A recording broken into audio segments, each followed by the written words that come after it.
Coming up on today's edition of the Locked On Raiders podcast, star wide receiver Davante Adams is angry that running back Josh Jacobs is not in camp, but he understands both sides of the conversation. That plus a whole lot more comes up on Tuesday's edition of the Locked On Raiders podcast for August 8th, 2023. Just win. Just win.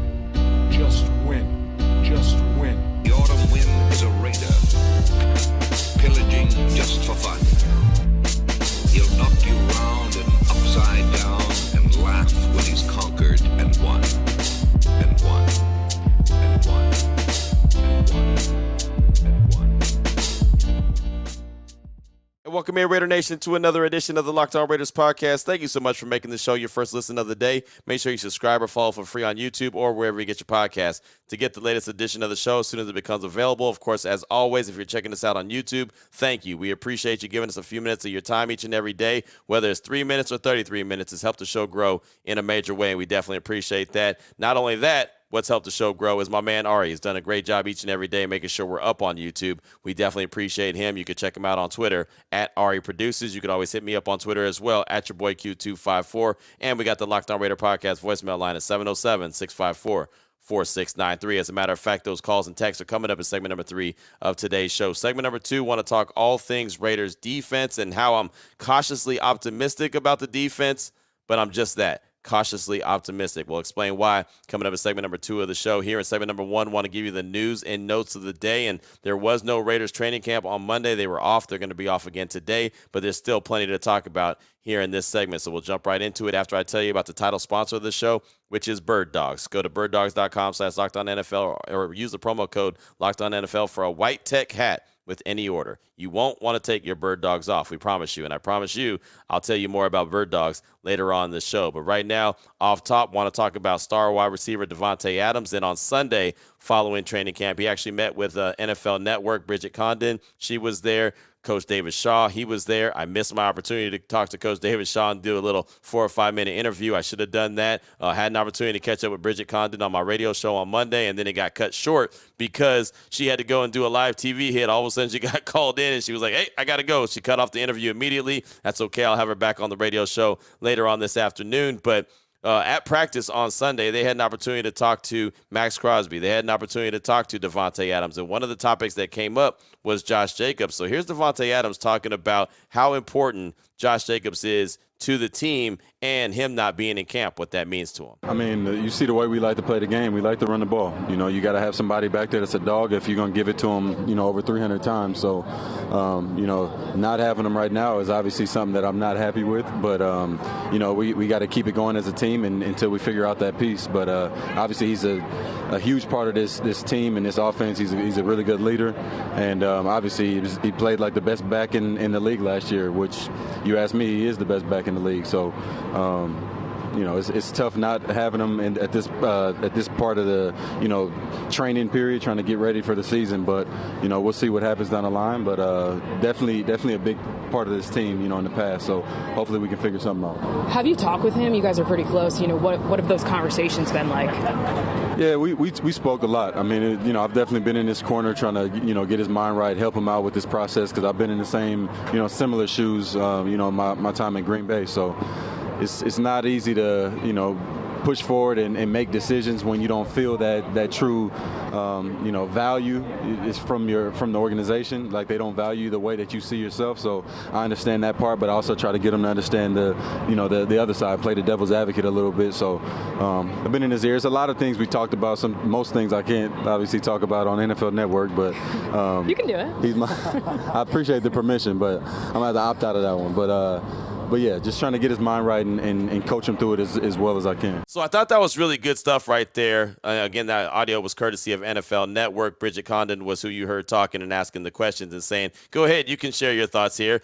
And Davante said, oh, thank you for giving me permission, but I'll opt out of that one. I thought that was pretty cool. But Davante Adams in a true leader form, and this is what I love about Davante Adams and just kind of getting to know him over the time that he's been with the Raiders and obviously last year and early this season, he has that leadership skill where he's sending the message to the organization, we need Josh here. I'm angry that Josh isn't here because, well, you see how we play. We need to have the run game. We need to have a dude like him. That's no disrespect to Zamir White. That's no disrespect to Britton Brown, Sincere McCormick, anyone else that's back there running the rock. Brandon Bolden, Amir Abdullah, has no disrespect to them, but they ain't him.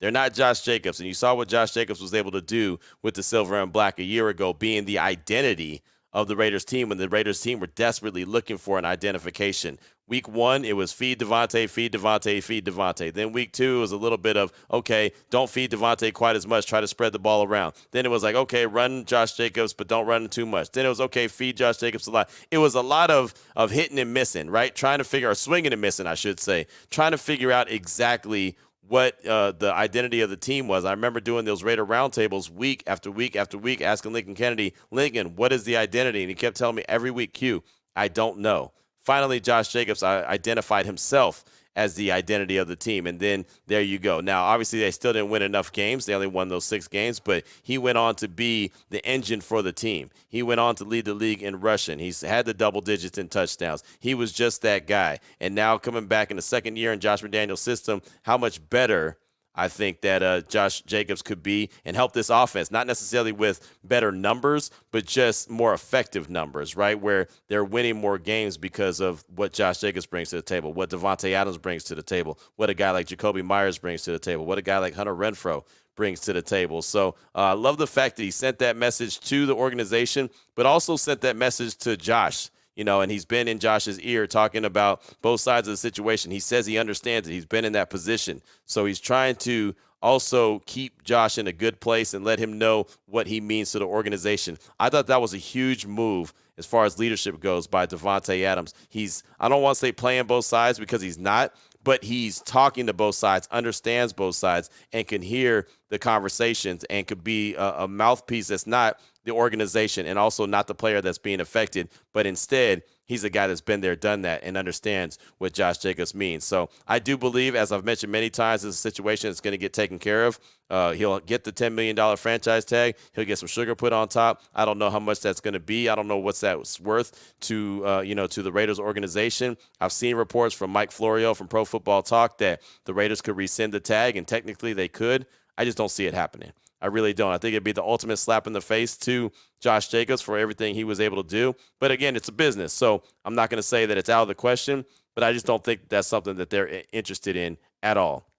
At some point, I believe Josh Jacobs will sign that franchise tag. He'll be back in camp, get some reps, get a little bit of burn, and then be ready for Denver week 1. That's just me. But again, tip of the cap to Davante Adams. And I'll talk more later on this afternoon with Bridget Condon from NFL Network about that conversation she had with Davante. Also about the conversation she had with Max Crosby and others as she was at Raiders training camp from NFL Network on Sunday. Now, as I mentioned, there is no training camp as far as practice today, but today will be a day that I'm pretty interested and pretty pumped up about. And I didn't know exactly how it was going to shake out, but I remember they did this last year as well. We're going to have an opportunity to talk with a bunch of the Raiders assistant coaches. So this is how it's going to go down. And it's not going to be on YouTube. It's not going to be something that's broadcast. It's going to be something where I have to be there. And this is how I learned the hard way last year. I wasn't there thinking that, okay, I could just get the audio later and find out what it's all about. But that's not going to be the case. I have to be there. I have to be able to. It's almost like a locker room setting, but it's going to be in the media room. And the Raiders will bring in all these assistants at the same time. And you'll just have to go from station to station, basically, and talk to them. So at 11 a.m. Pacific time, approximately, the offensive assistants are going to come in. So we'll talk to Scott Turner, passing game coordinator, Edgar Bennett, wide receivers coach. That's going to be a good one. Carmen Brasillo, offensive line coach. That should be good. Bo Hardegree, quarterbacks coach. Kennedy Palamalu, running back coach. And Jerry Shaplinski, the tight ends coach. So Scott Turner, Edgar Bennett, Carmen Brasillo are probably two I'm looking forward to the most. Kennedy will be good as well, just to talk about Josh Jacobs and what he brings to the table and him not being there, what that means. So that'll be around 11 o'clock. All those offensive coordinators, assistant coaches are going to be in the media room, and we'll get a chance to talk to them. Of course, I'll bring all the good stuff to the podcast tomorrow. And then around 11:20, so as you see, we get about 20 minutes with all those guys. So we got to pick and choose, and we got to bounce and move. 11:20, you'll get defensive coaches, the assistant coaches. Chris Ash, defensive backs coach. Rob Leonard, defensive line coach. That's somebody that I really want to talk to because I do believe this defensive line is going to be a lot better. Antonio Pierce, linebackers coach. Definitely want to talk to him. He brings a ton of energy. And Jason Simmons, defensive back and pass game coordinator, will also be available. So there's 10 coaches that we'll get a chance to talk to. It won't be a long period of time, probably be about 40 minutes max, but we're going to maximize that 40 minutes. So that's something I look forward to. And as I mentioned, definitely bring all the good stuff to the podcast here and be able to talk about it and let you hear coming up on tomorrow's show as well. So that's something I'm looking forward to coming up a little bit later on this morning. Again, 11 a.m. Pacific time is when it all gets started with the offensive assistant coaches, and at 11:20, the defensive assistant coaches will be available to us as well. Coming up in segment number 2, going to talk about the defense and why I'm feeling cautiously optimistic that they'll be able to be better, be able to be complementary to what I believe this Raiders offense can be, but at the same time, I'm being cautiously optimistic. I'll get to that after I tell you about our partners at eBay Motors. They've teamed up with Locked On Fantasy Football host Vinny Iyer to bring you some of the best fantasy picks each week, all season long. I'm not a fantasy football player, but I know there's plenty of them are. So whether you're prepping for a draft or scouting the waiver wire, every week we're going to provide you players that are guaranteed to fit on your roster. So with pre-draft prep underway for the upcoming season, let's check out who Vinny has picked for us on this week's eBay's Guaranteed Fit Fantasy Picks of the Week. And he's talking wide receivers. Garrett Wilson, Chris Olave, and Christian Watson are the options. The Jets are the ones that everyone's talking about. They're the darlings, right? So let's go ahead and see what he says about Garrett Wilson. He says, looking for a second-year fantasy football wide receiver who can drive your team to big points while he catches on with the new starting quarterback? Garrett Wilson is a guaranteed fit with Aaron Rodgers, ready to build on his rookie promise with the Jets. Watch for Wilson to make big plays all over the field with his speed, quickness, and route running. Vinny Iyer from Locked On Fantasy Football is going to help you win your fantasy championship, and eBay Motors knows a championship team is about each player being a perfect fit. Same with your vehicle. With eBay Guaranteed Fit, over 122 million parts and accessories for your vehicle right at your fingertips, you can make sure your ride stays running smoothly. Air filters, brakes, batteries, taillights, alternators, shocks and struts, you name it, eBay Motors has it. And they'll make sure it's the right fit for your car because eBay Guaranteed Fit helps you understand exactly what parts you need for your vehicle the first time. So whatever you're doing, go forth, switch gears, crank the AC, say goodbye to sweating if your ride needs a little fixing up because now you know you'll always be set up for success from the get-go with eBay Guaranteed Fit. Everything your vehicle is calling for is just a click away. For the parts and accessories that fit your vehicle, just look for the green check. Get the right parts, the right fit, and the right prices at ebaymotors.com. Let's ride. Not you, Russell. eBay Guaranteed Fit, only available to U.S. customers. Eligible items only. Exclusions apply. All right, Raider Nation, here we go. Segment number 2 of today's Locked On Raiders podcast. Want to talk all things Raiders defense. And I mentioned it on Monday's show that the defense definitely won. The final couple of practices over the weekend between Friday and Saturday and Sunday was kind of a push, right? It wasn't really a day that the offense could win or the defense could win. But the defense is starting to look pretty good. They're starting to have a little bit of swagger about themselves, a little bit of confidence in themselves, right? 7 interceptions is the big conversation off of Jimmy G between 2 days, Friday and Saturday. And so I'm starting to feel what Max Crosby's talking about. I'm starting to believe that what Max said early in the offseason, we brought in some dogs, even though a lot of us, including myself, didn't know exactly who to identify as the dogs, felt like, okay, they did bring in a bunch of players. Let's see how it comes together. He believes in the direction that this defense is going. I'm liking what I'm seeing from a couple practices. But before I go all the way in, and this is funny, I was talking about it on my radio show on Monday, and I even threw it out there to Raider Nation, like what do you need to see still? What do you need to hear still about this defense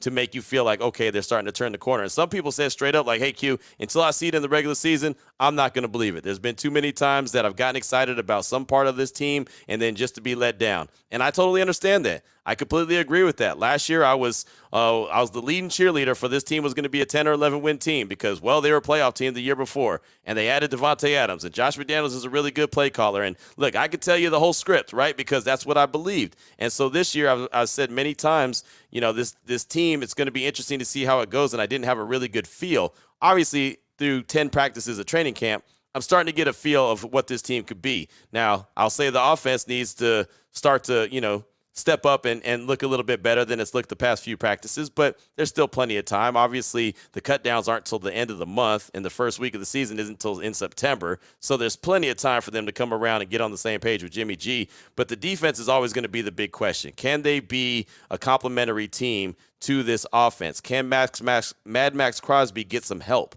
outside of just him, right? Can Chandler Jones please stand up? Please stand up. Can Tyree Wilson show up to practice? Can he, be available? It sounds like he could be potentially getting closer, right? I mean, we'll wait and see. It was great to see Byron Young back at practice. They've got a lot of young pieces, but they also have some veterans that can help complement these young pieces that they have. And it's funny, on my radio show, I also asked about Marcus Peters and what he can do for this secondary, what people believe he's going to do for this defense. And it all of a sudden it hit me that he reminds me of what Gerald McCoy could have been for the Raiders. And if you remember when Gerald McCoy was signed by the Raiders, he was coming off a big-time injury. He had played with the Cowboys, but he still felt like he had something left in the tank. And he had so much wisdom to pass down to players. And he kept saying, like, man, I'm teaching these guys to study, watch where the feet placement is and watch your keys, and you can learn this, that, and the other. I mean, he was really like an open book on what to do as a defensive lineman. And I thought, man, Gerald McCoy is really going to be good for this Raiders defensive line because he's going to be able to teach them some things. So I feel like Marcus Peters, as long as he stays healthy, look, Gerald McCoy that year only played in one game, and then he went down with a knee injury and he never played again. Right? I mean, he just never he was out for the rest of the season, and he never suited up in the NFL again after that either. So he was clearly at the end of his rope. Marcus Peters, as long as he stays healthy, I think he could play that role that I expected for Gerald McCoy. It's already starting to rub off on Nate Hobbs. It's already rubbing off on Jacorian Bennett. I see Marcus Epps and Trayvon Merrick. Those two guys, they're really getting along really well, and I see Trayvon Merrick starting to make some plays. I saw some reports that Trayvon Merrick has been having a dominating camp. I haven't seen that. But he did all of a sudden show up to the party at the end of last week, and looks like he has a little bit of confidence about himself. I'm starting to believe because I'm starting to see I don't want to say the plan, but I'm starting to see the pieces come together. But, look, they haven't gone up against anybody. They haven't scrimmaged against the 49ers. And I said it on Monday's show, this will be a huge test to see where the 49ers are. The 49ers have a lot of weapons. I think that I'll learn a lot more about the Raiders' offense this week against San Francisco, going up against that defense. But let's make no mistake about it, man. The 49ers offense, they've got some weapons, right? I mean, they've got some guys that are going to want to get after it, and especially knowing they're going up against Jimmy G and the Raiders. And again, I mean, the offense for the Niners is not going up against Jimmy G, but still, that's their ex-teammate. They want to go ahead and show them a little something. Plus, there's still a little bit of pride when it comes to 49ers and Raiders. I don't know what the game is actually going to look like at Allegiant Stadium. First preseason game. I don't expect it to be super entertaining, but it's still a football game. It's still getting an opportunity to see some young guys get some burn. But those joint practices, man, Thursday and Friday, really is going to give the Raiders an opportunity to kind of show who they can be. And then all of a sudden the next week they're going to L.A. to take on the Rams and do the same thing. Really gives them an opportunity to kind of fine-tune where they're at as an offense and a defense. But the defense is what I really want to see. I want to continue to see some takeaways. I want to continue to see some would-be sacks, right? I want to continue to see the quarterback have to hold the ball a little bit longer and then just kind of throw the ball up or throw the ball away, right? And there's going to be guys that are going to make plays. I mean, there's nobody that's going to stop everybody. You can't just shut out an offense. But, don't give up the big explosive plays. And what I mean by that is the plays where it looks like it was just a terrible communication.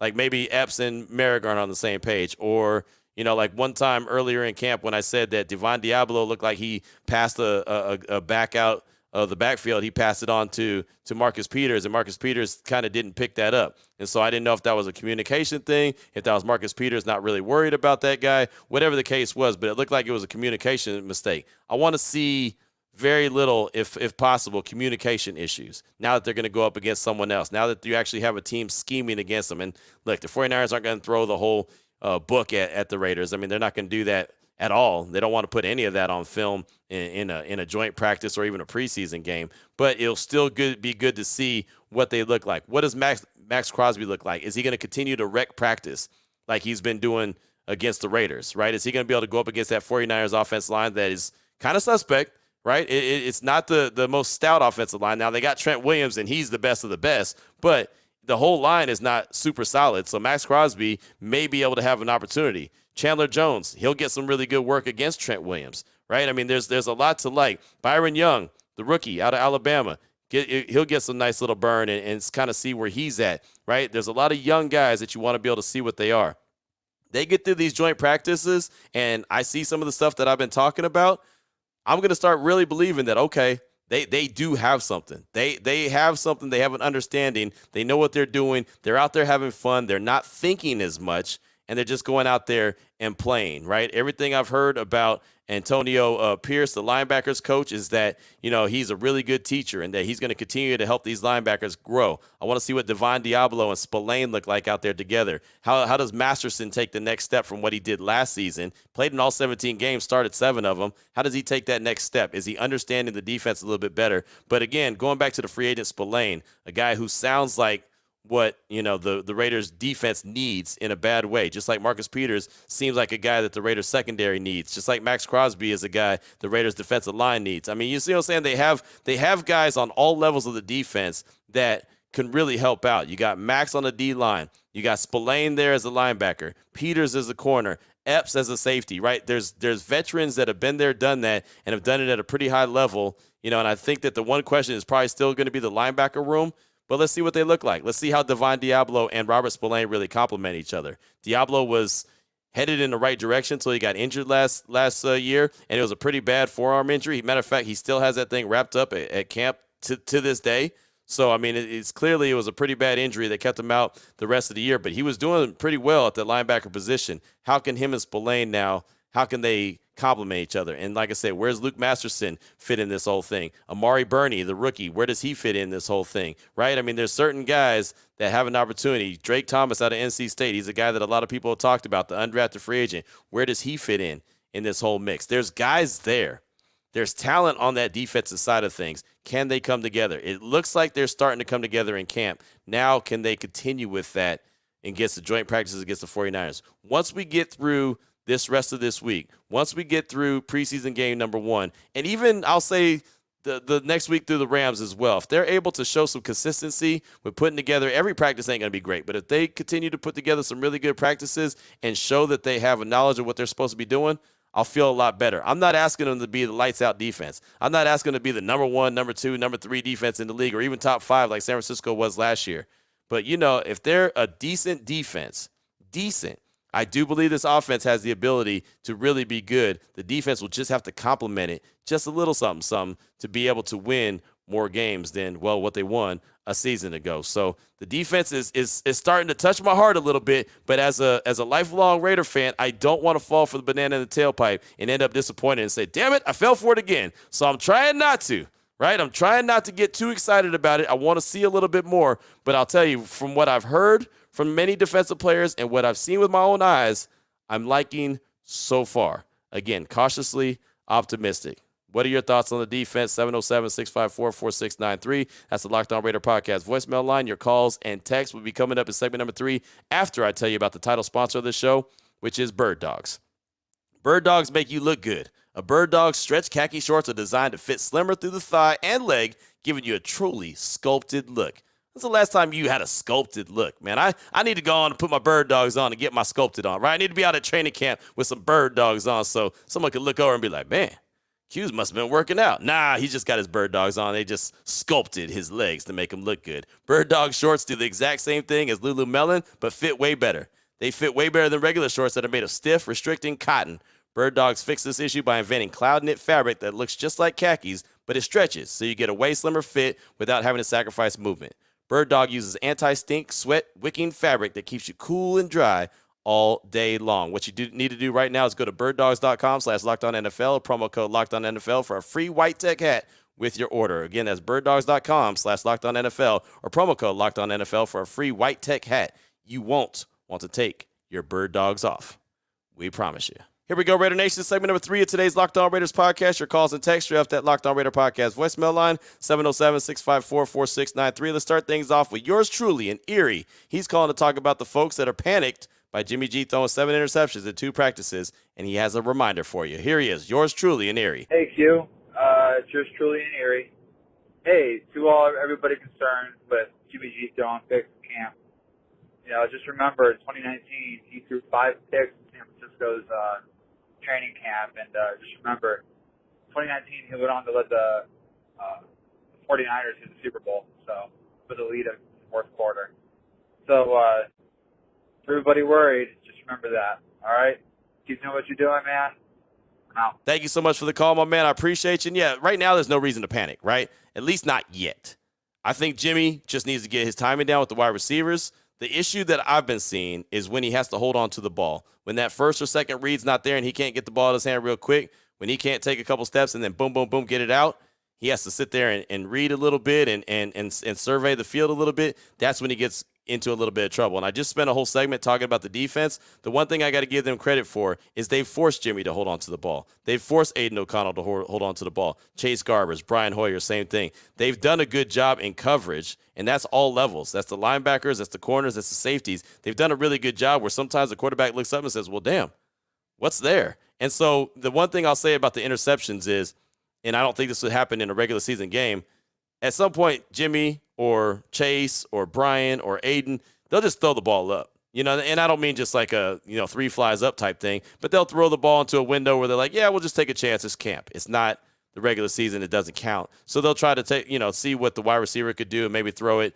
a sideline route or something like that. And, try to squeeze a ball in there that they normally wouldn't do. So that also leads to, some of the pass breakups or even a couple of the interceptions that may have happened. But again, you got to give a lot of credit to the defense for making it basically a coverage sack, and that's happened multiple times. So thank you so much for that call. Again, I'm not panicking right now on the offense, but I'm interested to see what they look like against San Francisco. If they come out of there and they look pretty decent, then you'll definitely know that they're trending and headed in the right direction. Up next, got a pretty lengthy text from JV Raider. What's up, Q? JV Raider from Georgia. I'm becoming more and more optimistic as we get closer to preseason. Not necessarily optimistic about our chances to make the playoffs, but optimistic about seeing some of my favorite players ball out. I'm talking about Davante Adams, Josh Jacobs, Max Crosby, and Nate Hobbs. I'm also excited to see how our rookies perform this year. However, I've been very critical of Josh McDaniels so far, and I dislike a lot of things that have happened up to this point. That being said, I'm becoming more and more concerned about this Josh Jacobs situation. It doesn't seem to be getting any better. In fact, it seems to be getting worse. Ziegler made claims that they've been trying to get a contract done, but Jacobs seemingly shuts that idea down on social media over and over. I just want to say this. Josh Jacobs is easily the best running back in the league. It's not even close. He didn't just lead the league in rushing yards, but he led the league in missed tackles forced. He is a straight dog. If we screw this up, there's no coming back from that. And when I say mess this up, I mean we let Jacobs go and he signs with another team. Can you imagine Jacobs going to the Broncos or the Chiefs? Apparently both are interested in him and monitoring his contract situation at the moment. If that were to happen, I think it would be the single worst mistake in franchise history. Worse than when we let Matt go for a few first-round picks. I like Zamir White, but he's not Josh Jacobs. Not even close. Jacobs deserves to be the highest-paid running back in the league, and we should reward him with that. End of story. That's all I got. Thanks for all you do, Q. We all appreciate you. JV Raider out. Thanks for the text, my man. I appreciate you. And yeah, I've seen the reports about the Chiefs and also the Broncos being interested in Josh Jacobs, and that's coming from Mike Florio talking about if they rescind his franchise tag. Again, I mentioned that in segment number 1. I don't think that that's any scenario that the Raiders are thinking about is rescinding it, and I don't think that it's a situation that's not going to get resolved. I believe when Josina talked about what numbers it would take to get it done for this year, they're around the $12 million. That came from a place of knowledge, not just a kind of a gut feeling, right? She has a knowledge of the situation. She's talked to plenty of people, and I believe that that's kind of where they're looking at, the ballpark that Josh Jacobs' camp is looking at. I don't know what that means for Dave Ziegler in the front office, where they're comfortable with. The franchise tag is $10 million. So you would think that a couple more $1 million is not a big deal. Saquon Barkley got $900,000 in incentives. Maybe the Raiders give Josh Jacobs $2 million in incentives. I don't know, but I do believe that they get it done. I don't see them allowing him to get out of the organization just like that and go for nothing basically, and and then go to a team like the Chiefs or the Broncos. And I understand that if he leaves as a free agent, they get a compensatory pick, but none of that matters right now, especially when a guy still young, still in his prime, still with something to prove, could play against you potentially twice a year. I don't see that happening. I just think that it's a situation that is fluid. It'll get done. There's reports that the Raiders and Josh Jacobs were open to starting those conversations again, so I think that they're going to happen sooner rather than later, and he'll be in camp, be ready to rock and roll. So I don't think that situation is going to happen. As far as it being the worst move in franchise history, I'm sure there'd be plenty that would argue. There's plenty of other moves that the Raiders have made that, we would all disagree with, and a lot of people would disagree with, but the whole Josh Jacobs situation, I'm sure it's going to get resolved. I feel pretty confident in that. Thanks so much for that. I do appreciate you. Up next, got a really good call from Kyle Sparks in the 775, a.k.a. Raider Pants. He's calling to talk about a moment with his son at the A's game and has some memories he wants to share about the silver and black and his memories with his mom, who was a big-time Raider fan. Kyle Sparks in the 775, a.k.a. Raiders Pants. Q. This is Kyle and Sparks, 775, a.k.a. Raider Pants. Last month I lost my mom, and it's been dreading this call for a long time.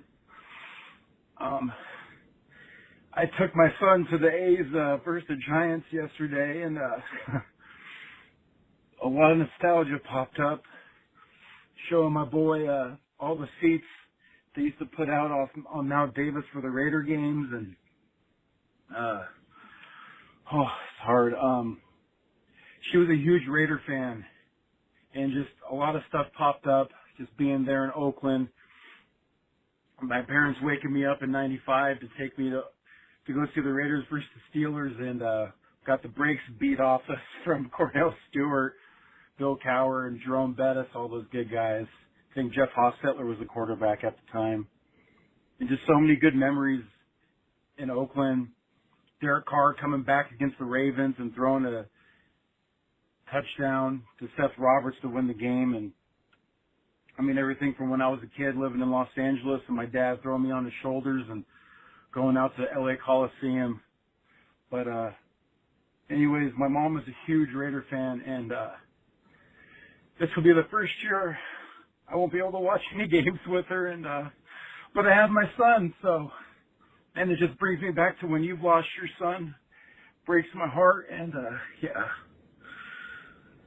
But here's a funny story about my mom. So back in the 90s, my parents took me and my friend Johnny out to Napa to go see the Raiders training camp.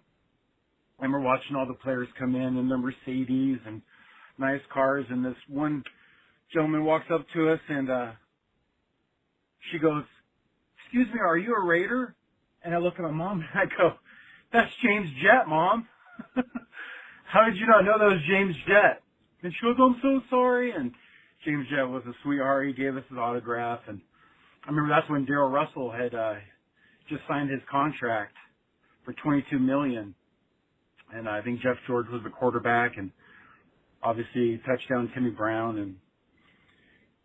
But anyways, I'm all over the place with this. To just be the first year I'll not be able to watch any Raider games with my mom that passed July 10th. Thanks so much for the call, my man. And first of all, off top, man, so sorry for your loss, right? Thank you for sharing it with us, but it's always, tough to hear about a loss of a loved one, especially a loss of a mother. And obviously we can hear in your voice, the emotions and, obviously what she meant to you. And clearly you have some great memories with her growing up as a Raider fan and her being a big-time Raider fan as well.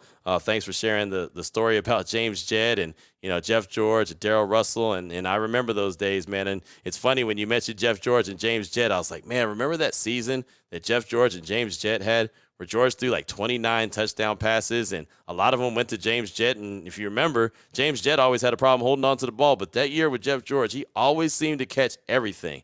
And George led the league that year in touchdown passes thrown. He actually, I think they awarded him with some kind of car. I want to say it was a Corvette at the end of the season for being the league's leading touchdown passer that year. I believe it was with 29. I don't remember 100% correctly. I could be off by a number or two, but I want to say that was that year with the Raiders, and a lot of those connections were to James Jett. So that just kind of put a smile on my face when you mentioned that. Darrell Russell, rest in peace to him. He was a hell of a Raider. I really enjoyed watching him for the short time that he was with the Raiders and the short time he was in the NFL, period. It was just his life was gone way too short. Just the one thing I could tell you from being in that position and experience, as you mentioned, the loss of my son, and so I could definitely sympathize for you and understand what you're going through and how you feel. The one thing that I always like to reflect on is the memories that, I was able to make with my son and my other son, Little Q, as well, going to the Raider games and knowing what it was like and knowing the pride that they, always shared at the games with me and how much fun they had. And that always puts a smile on my face. So my suggestion to you would be make those memories. Make those memories with your son. Keep that memory of your mom and your relationship. Keep that going through him, right, and just build that up. And so he'll be able to share those memories with his friends and his family when he gets older. Like that's all you could really do. I know it's not easy. It never is easy. You know, all these years later for me, it's never easy. You know, things pop up all the time. Just like that Arizona Cardinals game. I was talking about that game, and, you know, I remember that all of a sudden that date popped up. It was September 18th. Well, that's the day before my son's birthday, right? September 19th. I always call that Kimani's game. And I thought last year that the Raiders were going to win Kimani's game again. They were up 20-0 at halftime against the Cardinals and found a way to fumble it away and lose it, right? And so I was so disappointed. At halftime, I felt like, man, they're going to win his game. And then by the end of the game, they lost his game, right? And so it was so disappointing. But, again, man, just make those memories. I know it's not easy. It's going to be tough. None of this is ever easy. But you're going to make it, and I know I can speak for everyone who listens to this show that we all got your back, man. We're all family, whether we agree with each other all the time, whether we don't agree with each other, whether we like to fight with each other. It doesn't matter. We're all family at the end of the day, so we all got your back, man. Thanks for sharing your story and your message with us, and sorry your call got cut a little short. Just ran out of time there, but we do appreciate and got the gist of your call. Thanks so much. We'll end with a text from Slickback Raider. It said, what's up, Q? I remember last season Ryan Clark said that Josh McDaniels was uptight and that training camp didn't look fun. Does Josh McDaniels still seem like the same person from last season to you? Have you noticed the difference with his character with the players? Is he looking like an actual head coach leading men to success and not someone who just has the shirt that says head coach that has a thick playbook? That's Slickback Raider. And, you know, the funny thing is, it's funny you mentioned Ryan Clark. He was just at practice a week ago as well. Going to get him on the show sooner rather than later to talk about what he saw. But I do think the players are having more fun than they did last year. I do think Josh McDaniels is in a better place. Even when he talks at the podium, he seems to be a little looser. It seems a little bit like he's having a little bit better of a time, right? And so I'm not saying that he's out there, you know, laughing and smiling and goofing when, they're practicing. He's still an intense coach. But it does feel like practice is just a little bit looser and that the players are having a little bit more fun. And, you know, there was that survey that came out and the players weren't 100% all, you know, with Josh McDaniels and thinking that he was the greatest experience as the head coach. And he mentioned that he was going to try to do things where he listened to the players a little bit more, you know, and understood what makes them go and what they need to, you know, to have to make their experience a little bit easier. He said he was going to try to work on that. So maybe he has. And now I haven't talked to a player and asked them, are you having more fun this practice than you did last year? Maybe we will at sometimes. Devante would probably be a good person to ask, as he would, be very open and honest about that situation. But it seems like Coach McDaniels is a little bit looser. Again, just kind of pay attention when he goes to the podium. Anytime you get a chance to see one of his media sessions, he seems like he's just a little bit looser than he was a year ago. So thanks so much for that text. I do appreciate you. Coming up tomorrow, we'll have more calls and texts. We'll have more news and notes. We got a call from Boss Raider in Northern Cali. We got a text from Eyes Gotti, the Raider. Mark in Kentucky hit us with a call. As I mentioned, we'll have news and notes, plus all the assistants that we're going to get to talk to later on this morning. I'm excited about that, and we'll have plenty of conversation here on the Locked On Raiders podcast. So until then, Raider Nation, take care of yourself, take care of your family, love on your family. Most importantly, as always, just win, baby.